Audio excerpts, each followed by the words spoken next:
Hi, welcome to this live reading.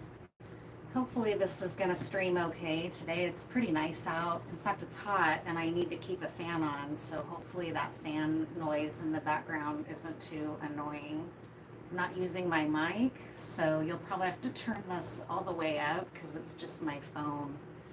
Um, and I also am not going to try to monitor the chat. I'll try to come back to that after seeing how this one goes without any other things connected to my Wi-Fi. I can see that someone's here. Thank you for being here. I can't really see who you are or what you're typing, but I really appreciate it. And typically how I do these readings is I'll just do a general layout, and then if there's energy and interest at the end, I'll try to answer questions. I don't know how I'm going to do that today, though. I can't really see the questions, but maybe at the end I'll just kind of get up and walk over to the phone and scroll and see if there's a question that I might be able to answer. No worries if we don't do that this time, though. I don't need to do that. I just enjoyed it the couple times that I've done it before. So if you're new, my name is Cynthia. Thanks for being here. This will just be a general reading.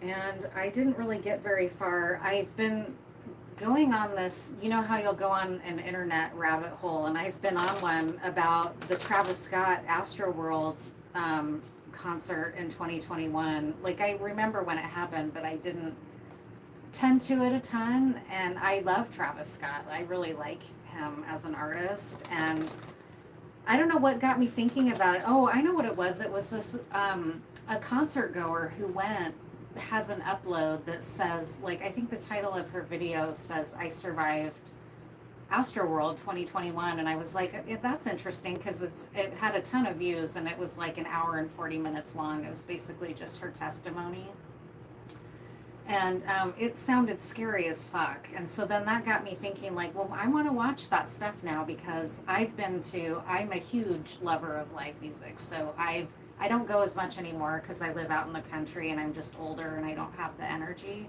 especially because so many shows start so late anymore. And it's like, why don't you start earlier? Then maybe you'd get more people. But anyways, I've been to tons of live music. I started going to shows in the city. I would sneak out in high school to go to shows and get into the city with my friends, and we would go see little live shows, right? And I've been to a lot of shows that were out of control like that, where everybody's packed in too tight and your feet are no longer on the ground and you're just kind of moving and it's scary. You have to like relax your body and like tell yourself, just go loose completely. Don't resist anything. Just go loose and let yourself be moved. And every time that's ever happened to me, I've never been to a show like what happened at Astroworld where it was that serious. So I'm not trying to compare or say people did things wrong. Nobody in the audience is obviously to blame for that, but it's scary and it's hard not to panic. And I was trying to remember after I started watching it, I was like, my God, I could have easily, like, I would have gone. Like, if I were in Houston, I would have been like, I'm going to that. And especially after COVID. And then I'm someone that loves to pit. Like, I liked moshing, and where I ended up ultimately, I like being someone that's like right at the edge of the pit. So I'm pushing people back in, I'm getting tossed around myself kind of. And then if I end up in the pit, that's okay. I just make my way out. And there's like a whole etiquette for the most part in the pit, right? Where if you're kind of getting freaked out, someone will pick you up. Like if you fall or you get, people aren't trying to actively hurt you, right? And so I like it. Like, I love to pogo. Like, I would have been amped, and I don't think I would have been at this age. I would not have been like trying to get close to the stage. I probably would have known better for myself and what I can and can't handle. But as a young person, there's no fucking way I would not have tried to get as close as I could. There's no way. I was not afraid of a pit. I was not afraid of moshing. I would have easily gotten killed at that show, and it really was sobering. And made me think back on like all these other shows I'd been to. I was trying to remember what the one where I very vividly remember for a long time I was completely out of control and I was just being pushed about in the crowd and it was packed. and my feet were no longer on the ground. I lost my shoes. And then at some point I was actually up at the very front of the stage at the barricade, and security was freaking out. You could tell. I'm pretty sure it was at the first Lollapalooza, but I feel like maybe it was a little bit later than that. But I'm pretty sure it was the first Lollapalooza. When Jane's Addiction came on, they were, the headliners, right? So anyways, I the security people on the other side of the barricade, they must have asked me like 20 times throughout the show, do you want me to pull you out? Are you okay? Are you okay? And I'm like, yeah, I'm good. But I mean, there were times where I wasn't really, right? Like I was really being pushed hard against the barricade and getting crushed. But I didn't want, I could still breathe. I wasn't in the position of the people at Astroworld where they literally were being crushed to death. Like it wasn't quite that bad. But you could see that security was scared. They were asking people, and a lot of people were saying, yeah, pull me out. I can't handle it, right? It's too claustrophobic and crushing and like intense feeling. And I was too into the show, and I felt more or less okay, especially because they kept offering. I knew that if I needed to get out, I could. I wasn't in a position of like, I'm trapped and I don't know how I'm going to get out of here. I just cannot even imagine what it must have been like to be crushed so hard that you die by asphyxiation. Like it just was so sobering to watch that material. For what it's worth, I don't know. Like another show I was at was the very first Smashing Pumpkins tour for their first album, Gish, and that album blew up. They booked their tour, I think, early, and some of the venues were too small because that album is so good. Like when it came out, it just blew everyone's mind, and it sounded like this is a band that's been making music for 15 years and got everything on lock. Like it's an amazing album. And so when we drove down from Olympia to Portland. We went early because we knew it was going to be packed. We waited in line all day because it was a small venue. And then what happened was people were rushing, like crowding the line, right? So by the time we were early in line. We were like 5 or 6 people back from the very door. And then by the time people just kept going ahead of us, there was no control. And they tried to tell us, no, you can't come in, we're at capacity. And I raised holy fucking hell because we had been waiting all day. And I was like, you have to let us in. We've been here all day. People cut in front of us. Like I was really gonna lose it, I felt, if we weren't gonna get in. And they broke down and let us in. Thank God, because it was an amazing show. But it was dangerous as fuck. Like if there had been a fire, I don't even know who would have survived that. It was so packed in that tiny little space. The ceiling was actually dripping from everybody's like sweat. But it was one of the best shows I've ever been to because it was so lit like that. So just people moshing, crowd surfing.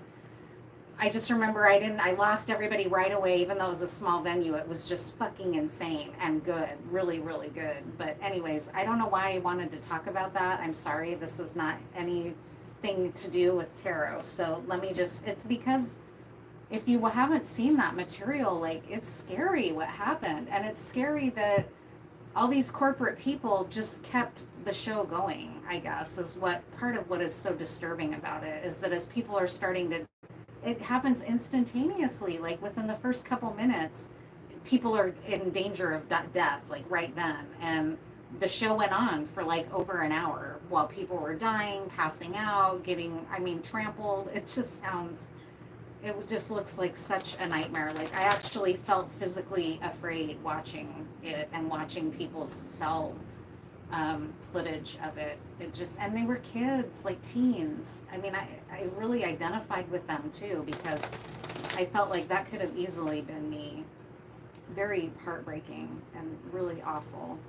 And I don't necessarily, like, I'm not someone who's now like, fuck Travis Scott, but I hope he learned from it, because he incited a lot of crazy shit at other shows as well, which is irresponsible at some point. It's one thing to be like, yeah, as the artist, I don't care if some people rush the gates and whatever. Like I like a little mayhem. Like I understand that as an artist, but Jesus, like he's like inciting people to jump off balconies and shit. Like that's not cool. So I don't know. I hope he's figured it out at this point. Like it's not just some novelty that he can create that kind of atmosphere where people could actually die. It's that intense, right? Like, that's a huge responsibility. So I know, I'm sure I sound like a 51-year-old, but it's true. Like, those kids died. Those kids' families have to live with that forever, right? So anyways, maybe there's something to do with this kind of theme that's going to come out here. That could be why I felt so driven to talk about it. I don't know. What do we need to know in this collective?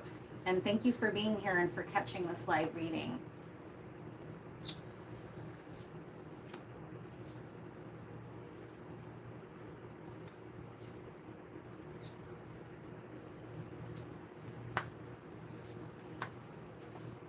Ooh, looks like it might be a love reading shaping up here. With this Two of Cups right at the very center of things. This looks like a love reading. I can't find my black frames, so I'm wearing these white frames. So you've been in a period of recluse and introspection, and a very serious one, like a spiritual going within to follow your own light and to go deep into maybe doing some shadow work, for example. That's where your energy is right now. So you've really been trying to go deep, and it's about love here, because not only do we have a Two of Cups, but we have an Ace of Cups. You've been very, very deeply considering love.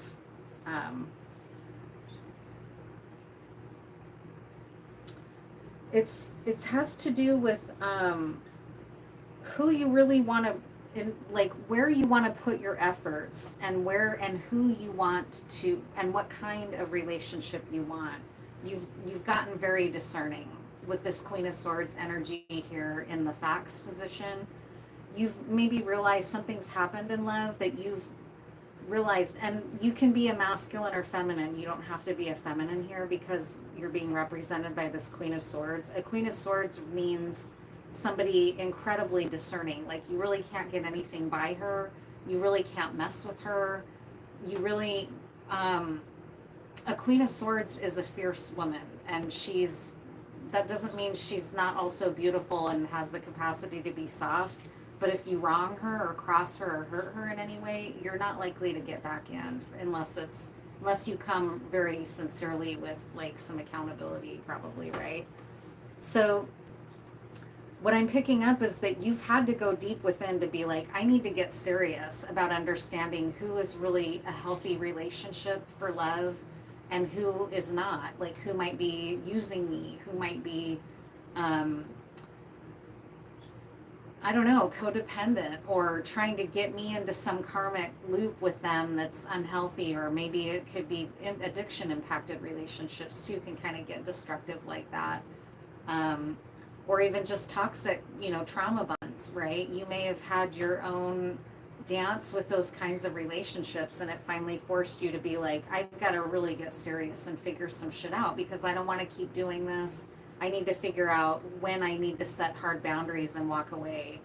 And we used to even talk about that with online dating, because women get really conditioned to be polite and kind and accommodating and nice. And in the early days of online dating, I remember we, as women, we would talk about kind of feeling that pressure to be, instead of just say, sorry, I don't think we're a good fit, good luck to you, respond well to that. They get like, fuck you, bitch. Like, who do you that fucking hot anyway? You'll get a lot of shit like that, honestly.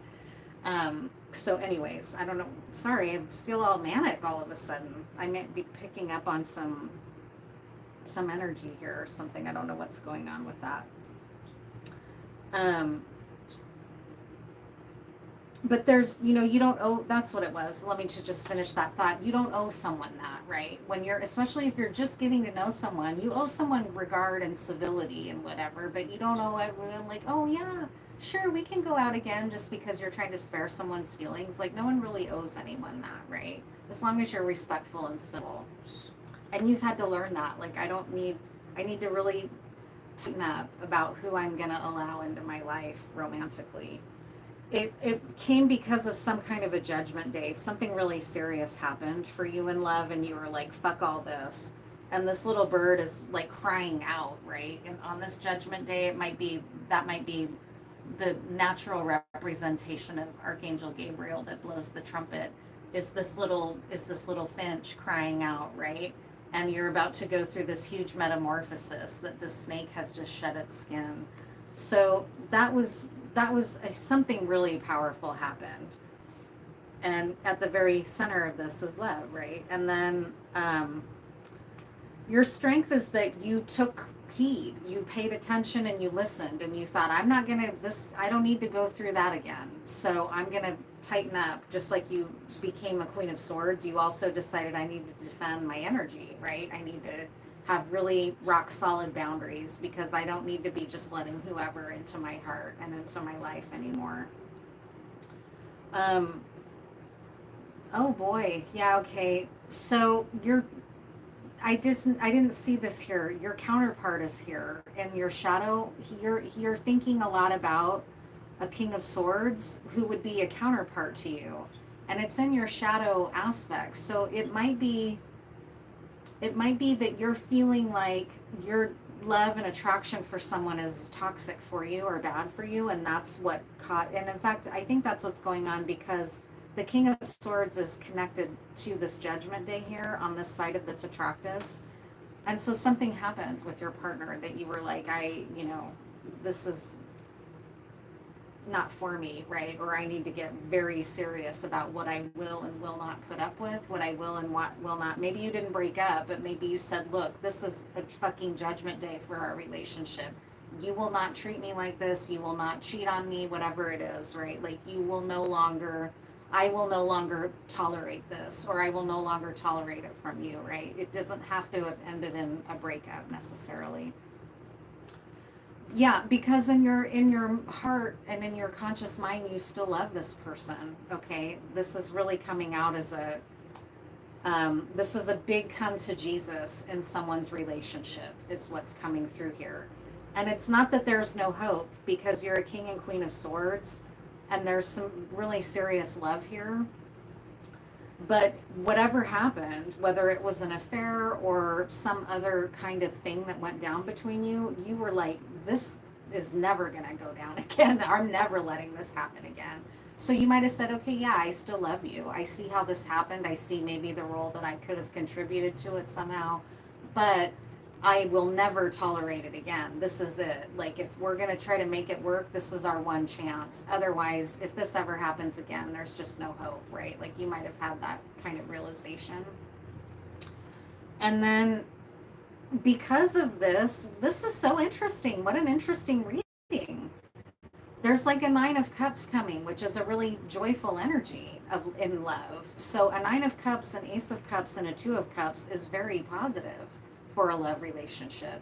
And so I'm very intrigued. This is interesting, because it was at first looking like this was like a major judgment day where you were like, later and maybe that's true for somebody catching this, but and now you're going to go on to find a love that's not going to, treat you badly or whatever. But what I'm kind of picking up here, for at least right now in the energy, what it feels like to me for the most part is that this did not destroy the relationship. And in fact, you'll hear couples say this sometimes, that, like, let's say an affair happens and both people still want the relationship to work, even though there was an affair. You'll hear couples say, like, as weird and as horrible as it was, and as devastated as I was, or whatever, ultimately this affair made us a couple. It made us closer, because it forced us to look at where we were at risk as a couple or whatever, and correct those things, and it brought us closer, and it made us realize how much we love each other and don't want to lose each other ultimately. I'm sure you won't hear those couples say that it was easy. That's not an easy process. And in fact, I've been in a marriage where I was cheated on more than once. Like, it was a chronic problem. I was so in love, though, that I did try to hang in there at first to say, like, I forgive you. Let's try to work this out. I don't want to lose you. I understand that this is part of, this person had an addiction. And So I did, but then is not what happened for us. It ultimately didn't make us stronger. It ultimately made me realize I need to go. But I tried at first before to see if we could save our marriage, and then we parted on okay terms. I wasn't bitter, but um, when I when I learned about the affair, it was devastating, right? Like it, and I remember he was a little bit, because his relationship before mine, they cheated on each other a lot. So it's almost like they just expected that that happens in relationships. Whereas I was like, this was my first like really serious love and relationship. And I was so in love that when, excuse me, when he cheated with a, excuse me, the first time I found out, I mean, I was like sick to my stomach, devastated, like puking, crying, that kind of ugly, gasping for air kind of cry. Like it was, I mean, I think some deeper shit got triggered in me when that happened, probably, but whatever. You know what I'm getting at here. So, what was the judgment day? What happened? Excuse me, I don't know where this cough is coming from all of a sudden. What happened that caused this judgment day?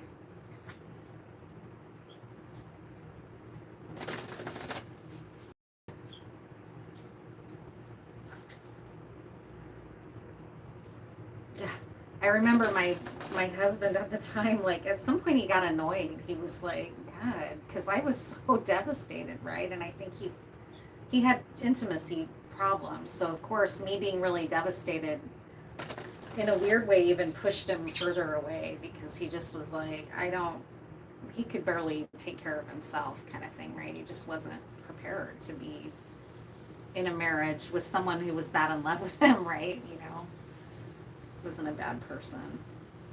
The world, interesting.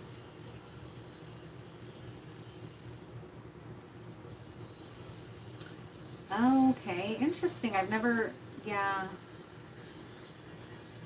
The world, the circumstances of your world as a couple, because there maybe was some unhealed issue, or there were some issues maybe that were going unhealed between you as a couple. They were just kind of festering. That's what I'm picking up here.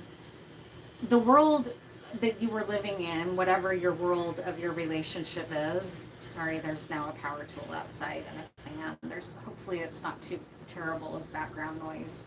Um, the world really encroached on the relationship and had an impact on it that caused something negative to happen, like an affair. I keep kind of feeling like it's an affair. It didn't really show affair cards, but it's showing this, that the world interfered, like the world encroached on the relationship, and because there were these unhealed challenges going between you that were going unaddressed, it created a major shock to the relationship, which would be an affair, right? Or it could also be sometimes a very huge shock to a relationship that causes you to really reassess whether you want to be together. Can be like a loss of a child that can cause that. A lot of marriages or relationships don't make it after they've lost a child, because it's one of the most intensely sorrowful things that anyone can go through.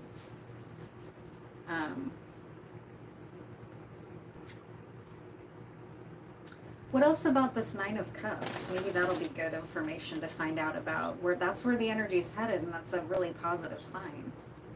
Unless there was addiction impacting this relationship, and then that might mean that's kind of a warning sign.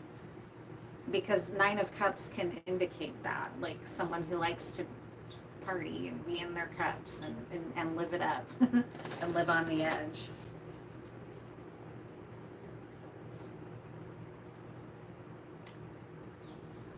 Three of Wands on the split.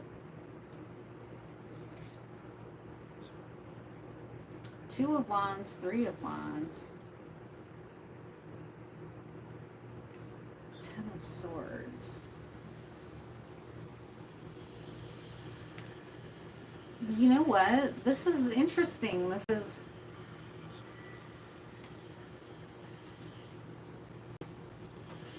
So there's a Knight of Cups here that's got some really fast energy behind him. In spite of the betrayal,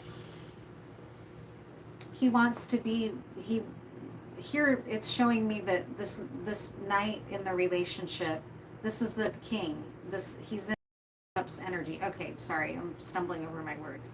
The masculine in this equation, the masculine partner, the king of swords, he's in knight of cups energy. He's very, very passionately motivated to heal this relationship. He wants his wife, like he wants the queen of swords here. Even though he was devastated and felt betrayed, right? It's like he loves her so much, or it's almost like he's like, I love you even more, is kind of what I'm feeling. Like, I can't lose you. I'm not going to lose you. I don't want us to be split apart because of this. I want us to work it out. And not only that, he wants like the new life to commence.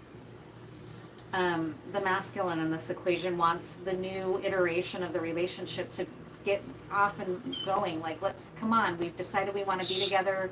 Do we need to move? Like, what do we need to do? Like, let's get our new version of our relationship going. Like, maybe let's go to counseling, right? Like, let's come together, let's work together. The masculine is very serious about that here. What else should we know about this? This is,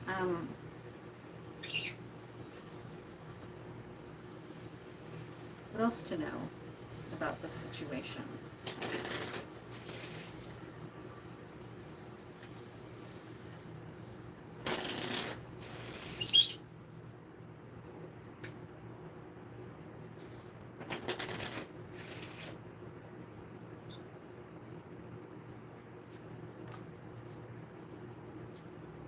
What else do you need to know about this situation?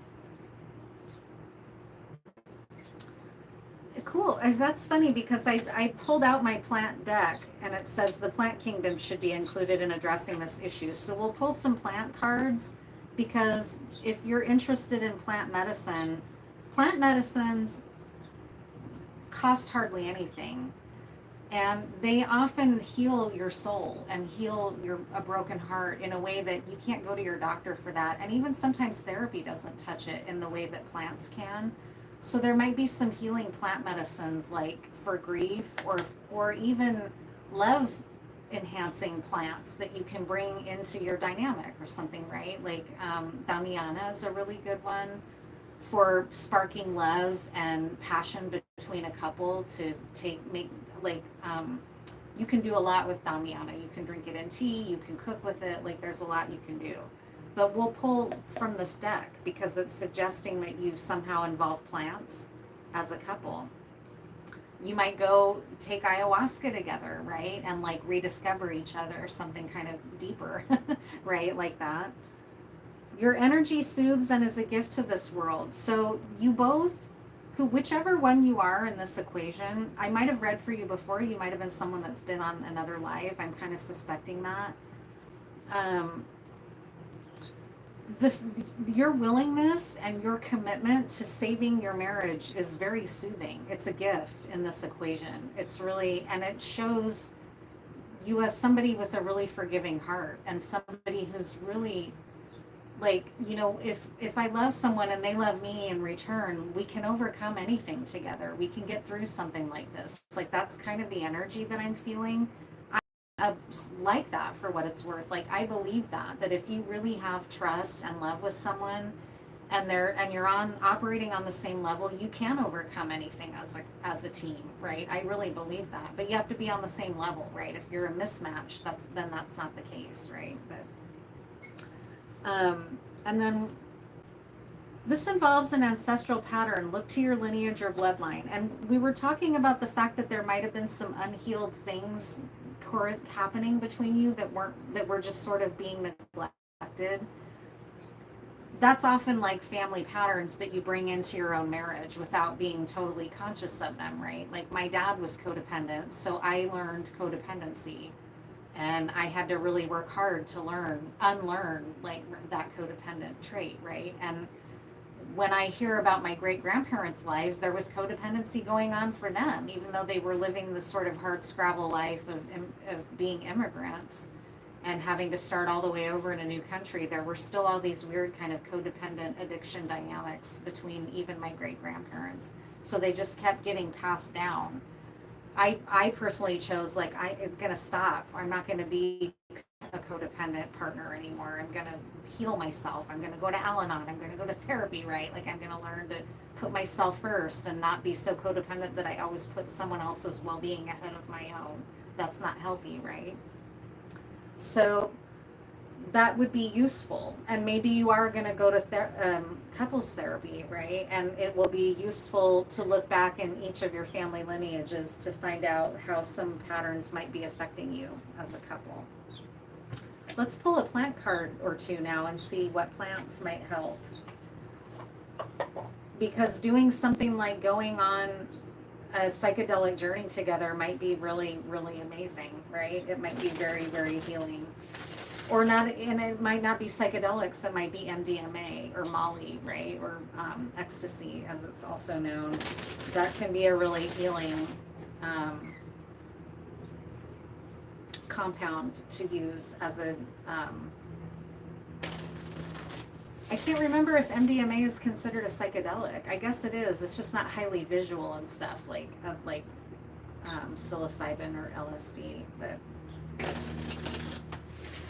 what other plants? What other plants that maybe don't have to be so potent if that's not really your jam? If you're not someone that's open to that kind of healing, what are some other plants that might be more subtle and helpful? Roses, right? It never hurts to bring someone flowers. Skullcap. Skullcap is a plant that's very soothing and very healing. And boneset.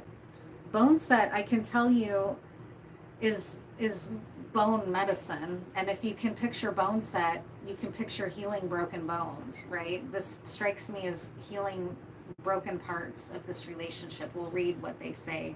Skullcap is very soothing, and skullcap is actually used in addiction medicine for people who are trying to help themselves beat an addiction with herbs. Skullcap is a really common one to use. So let's see what the book says, because the book descriptions for these cards are really beautiful.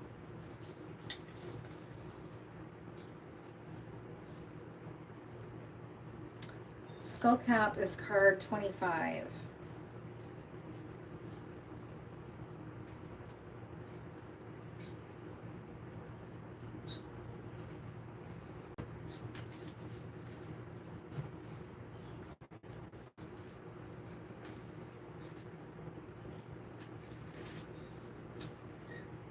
The Swarm Wrangler is Skullcap. Skullcap speaks to the beehive. Skullcap knows the honeybee dance and the language of nectar. Skullcap can hear the soft whisper in the roaring hum of the comb protectors. Skullcap knows how to sing this honeyed language into your ear. Skullcap is a translator between human and non-human, between fire and water, between animate and inanimate. Skullcap is the fragrance you cannot detect, but drives you forward in the quietest parts of yourself. And that's interesting because you're in this hermit energy of really going within and trying to determine, like, what do I want? What is best for me here? Skullcap speaks the language of our nervous system, talking deeply to an old friend, guiding us with care and knowledge into more calm and available states. Forest dweller and water lover, Skullcap reminds us to find quiet and quench the thirst of what we yearn to do. Don't be fooled by the delicate nature of this plant's appearance. This gorgeous ally is mighty in their impact. There is almost never a time when Skullcap would not be a valuable aid, and I could not agree more. I love Skullcap. With their presence coursing through the net of our nerves, we settle into our body and mind, restore our energy from the drain of stress and overwork, and relate more calmly and evenly to others. So it would have a very healing impact in the dynamic between you as well, because it's so soothing. Finding Skullcap in the wild is a time to kneel down and speak softly, to find all the wells of gratitude within yourself and pour them forth. Invite this generous guide into your life and never forget to say thank you. Skullcap is a great friend to humans, helping us find the inner reserve to be content. If you are struggling to find a place in yourself that knows what it feels like to sit in simple joy, in peacefulness, in true expression of safety and happiness, invite Skullcap into your life over and over again. Man, that is beautiful, and I completely agree. And luckily, Skullcap tincture is easy to find. You can find it and order Skullcap tincture and take a bottle of skullcap tincture. Just take it until it's gone, and just I would take it whatever the bottle recommends, twice a day, once a day, whatever, and just do a full course of taking it and going within. Especially like you can do it in the evening right before a meditation or something. It's subtle but really healing. I love that recommendation. And then the other, and it's, if you don't know the plant, it's spelled skull cap, like a skull cap, right? It's named that because the little tiny flowers have little mini skulls on them, which is cool. And then bone set, card 32.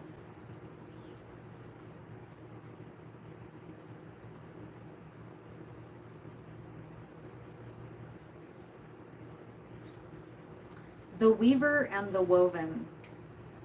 Bone set is the bone knitter, the weaver, the seam that binds edges.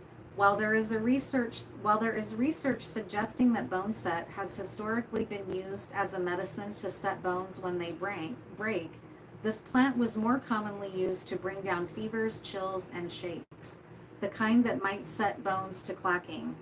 Bone set is the bone settler.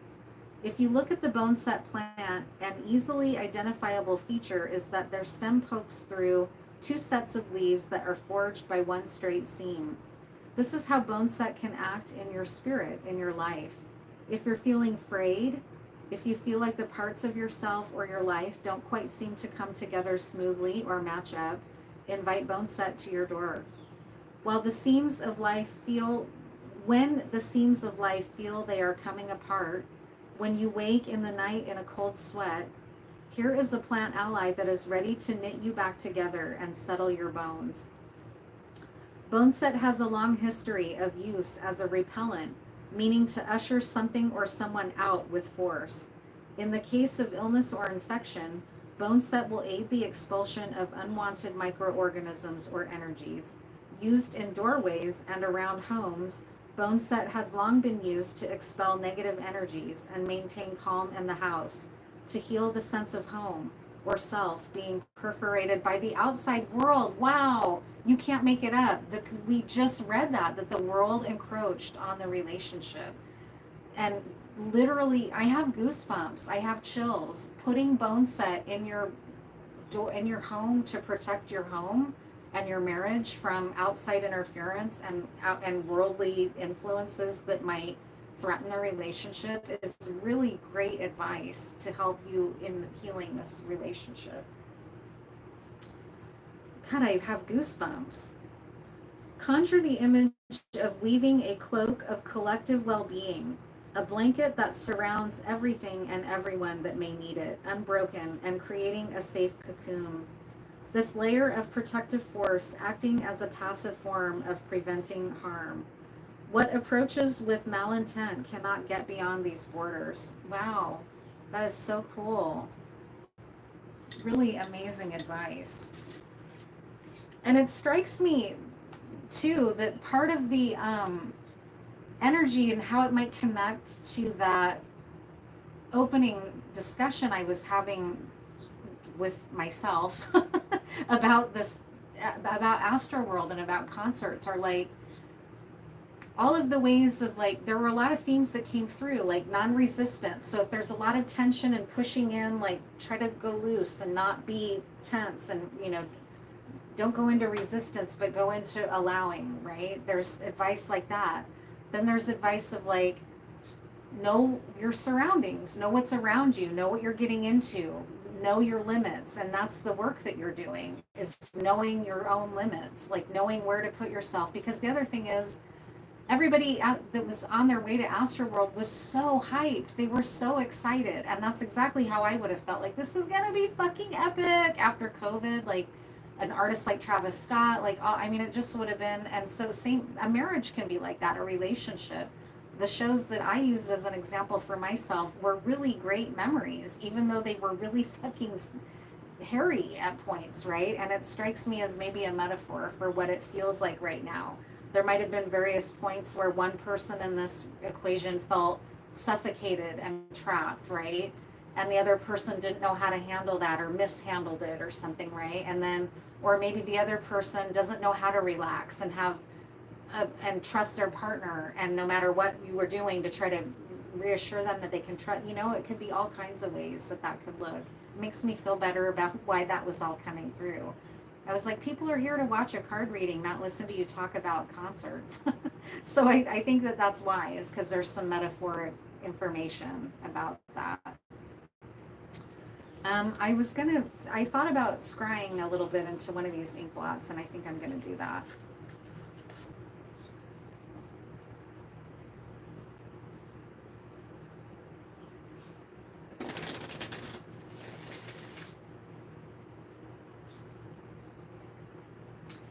Kind of a bummer. I wish I could be interacting with the chat, but I'll get that figured out again. So I'll get that, try to get that back in place, because I liked doing that the couple times that it was working out.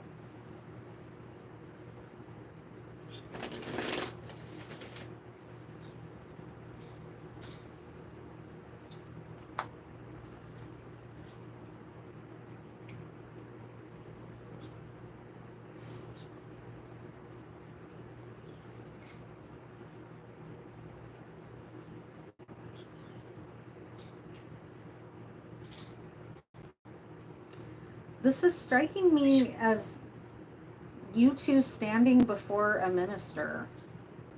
Like you might have had a church wedding or a religious wedding, went before a minister, and not just like a went to the courthouse kind of thing, but you might have actually had a church wedding, because there's a cross here and I'm seeing like a collar. You might have had a Catholic wedding, or just an official marriage, right? Like in a church. It might be a really lovely memory for you, because the way I'm gazing into this ink blot is like I'm embodying one member of the couple as you're before this officiant of your wedding.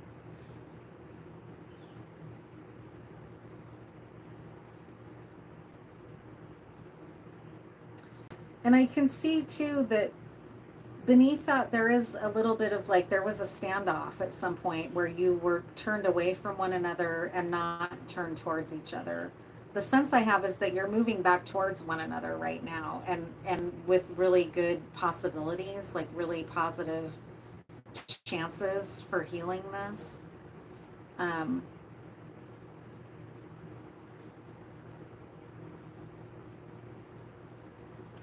You might be a spiritual couple that would benefit from pastoral counseling, because what I'm also seeing here is the listening ear of this minister.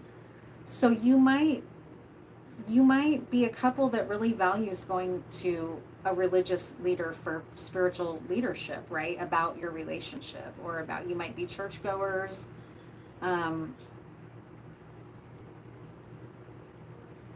Because I almost see you kind of rejoining a flock, or getting back into a religious community again. And I'm not trying to be preachy. That's not my world. Okay. So if there's anyone in here getting annoyed with that or whatever, like, I'm not a churchgoer. Okay. Like, I don't judge people who go to church at all. I think it's great for people that want that structure in their life. I just don't happen to need that. But so I'm not saying like you should or shouldn't do this. That's not what I'm saying. But I'm picking up on it as a value that you might have, or that some couple and that's catching this reading might have, where you do enjoy going to church or being a part of a spiritual community. Maybe it's not religious like Christianity. It might be more like a spiritualist community, like a yoga community or something. It doesn't have to be Christian Catholicism. But there's this energy that I'm feeling through this of like coming back into a fold like that, and it being really positive for your relationship, because you both value that. You like being a part of a spiritual community, whether that's going to church or whatever. There's a very welcoming, like, come back in and find peace in that way as well, right?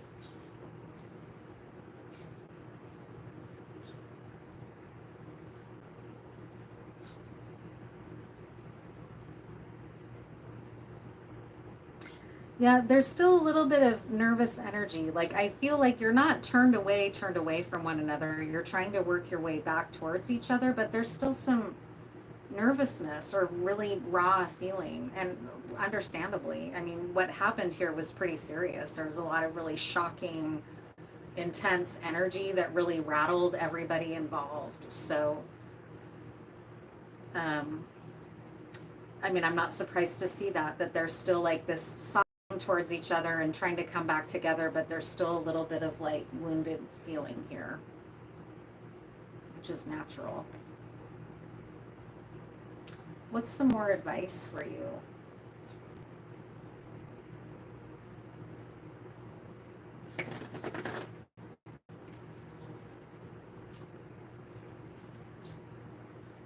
What's some more advice for this relationship? Breathe. So this might be like, I happen to live near a Zen monastery that I keep wanting to go to, and they even have little, I've had a off and on desire for a lot of my life to take a vow of silence for a while, but I've never been able to figure out, like, how do people do that? Like, it doesn't, I don't even get it. I just get tired of all the noise sometimes. As much as I like to talk clearly, and I'm on here doing this talking creatively, I also really get annoyed with it at points, and I like to just go quiet for a few days.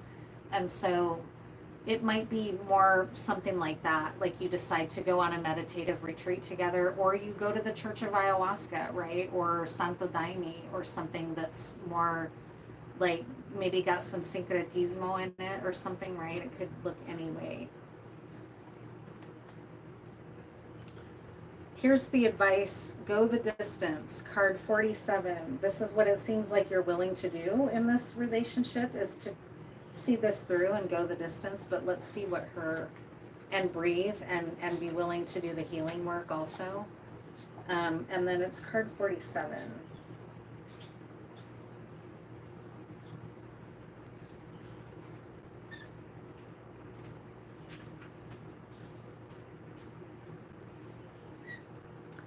You either are in or are calling in a harmonious relationship that can stand the test of time. For better or worse, as you ride the ups and downs and even strain, break yourself, and are remade in new growth, you are being redeemed by the power of regeneration. Harmony does not mean there will never be a wrong note played, but that the relationship is marked by endurance and dedication to overall unity. A new song can be written, an instrument can be tuned, and the symphony of love will play on. Listen with your heart. Isn't it magnificent? I have goosebumps again. Like, there's really lovely energy here that's coming from you both. You both really want to save your relationship. It's nice to see that. I feel like I get used to hearing so many, they love me, but I don't love them as much. And, you know, there's so many uneven relationships out there. This is nice to see, honestly. It gives me hope. It's nice to see, like, oh, the people are equally matched, and equally matched in their commitment and their maturity level and their spirituality level, right? Like, the world got in the way, and some unhealed patterns between you that were going neglected also played a role and made the relationship vulnerable. So, I think that's it. I think that's all for this reading. I'll pull a couple. What do you have to look forward to? It looks very positive, honestly, that this is heading in a really positive direction.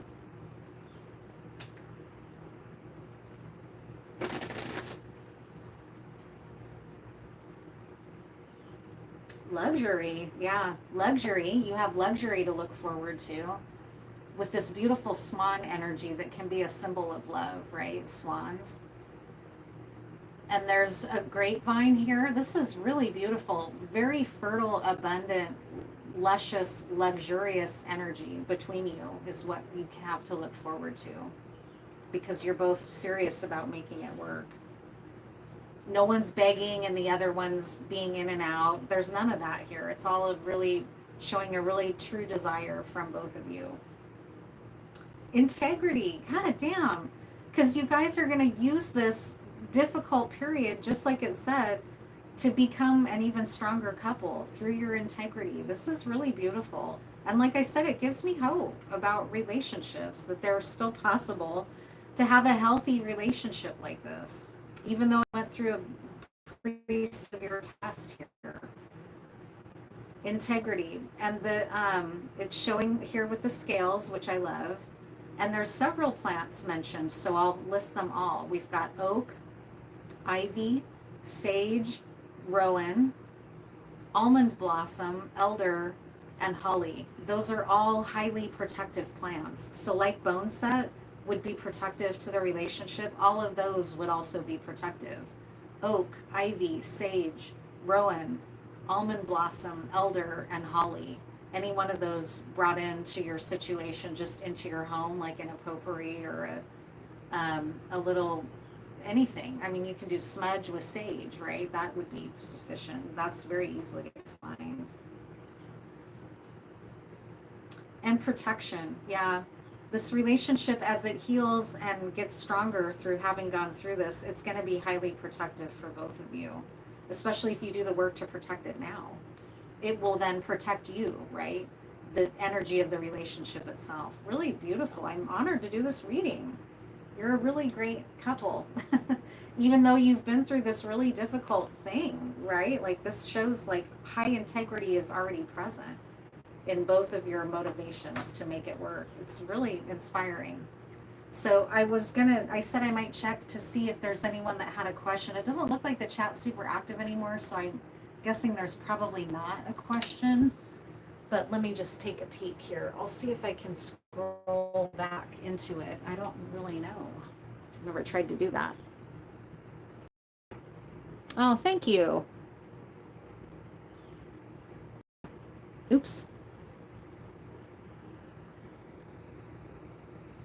I'm in the beginning of my project.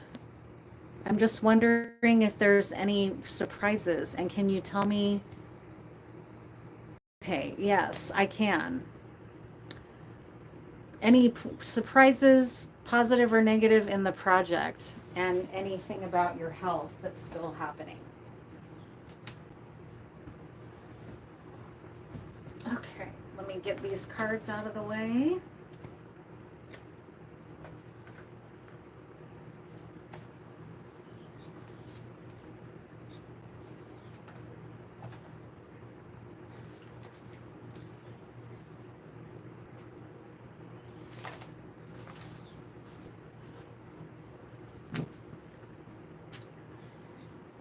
Is there anything to be concerned about regarding your project?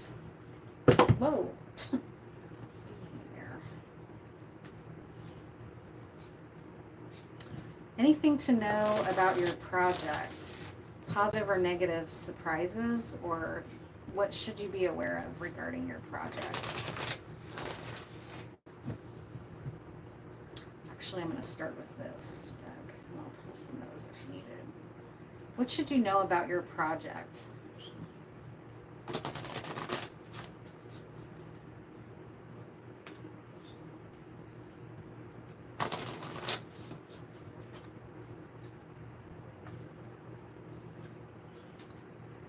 Inner peace. So the project doesn't strike me as being in any danger of having a lot of shocking surprises happen, either good or bad. It strikes me that the project's in kind of a peaceful, or entering into a peaceful time where you're not going to have anything to worry about when it comes to the project. Health is being indicated here, and it looks like good health, and that I didn't even have to ask, it answered. Because I was pulling the card about your own inner peace, and then a card came out about, I was going to see more about your project, but then a card about your health came out, and it looks really good for health, but let me just double check that. Is there anything that you need to worry about in terms of health? Because the health situation that you're asking about is